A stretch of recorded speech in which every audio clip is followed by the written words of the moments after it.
উপস্থিত হয়েছেন। বিএনপি জনগণের দল, আমরা জনগণের সাথে থাকতে চাই। জনগণের মধ্যে থেকে আমরা যে আনন্দ পাই সে আনন্দ আর কোনো জায়গায় পাই না বলে মন্তব্য করেছেন বিএনপির যুগ্ম মহাসচিব হাবিবুন নবী খান সোহেল।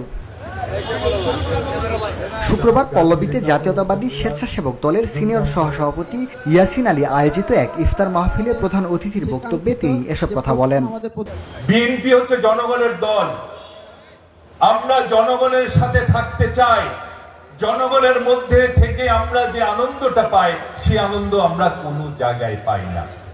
হাবিবুন নবী খান সোহেল বলেন, দীর্ঘ 16 বছর আমাদেরকে জনগণের মাঝে কাজ করতে দেওয়া হয়নি, অথচ বিগত 15-16টি বছর আমাদেরকে জনগণের মাঝে কাজ করতে দেওয়া হয় নাই।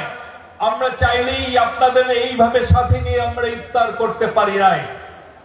আমাদের হয় জেলে থাকতে হয়েছে অথবা পলাতক থাকতে হয়েছে। তিনি বলেন, বিগত 15-16 বছর এদেশের মানুষ ভীষণ কষ্টে ছিল। ভোট কেন্দ্রে গিয়ে তারা ভোট দিতে পারে নাই।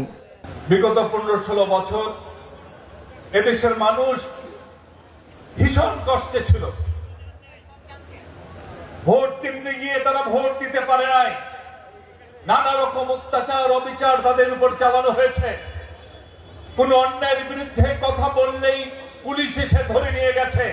ছেলেকে পায় নাই, বাবাকে ধরে নিয়ে গেছে। বাবাকে পায় নাই, ভাইকে ধরে নিয়ে গেছে। ভাইকে পায় নাই, মাকে যা তা বলেছে।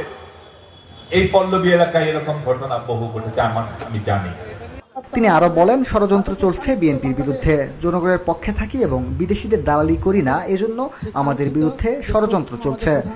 ষড়যন্ত্র চলছে বিএনপির বিরুদ্ধে। আমরা জনগণের সাথে থাকি, জনগণের পক্ষে থাকি, বিদেশের দালালি করি না। এটা আমাদের অন্যায়, এটা আমাদের অপরাধ। এই জন্য আমাদের বিরুদ্ধে ষড়যন্ত্র চলছে।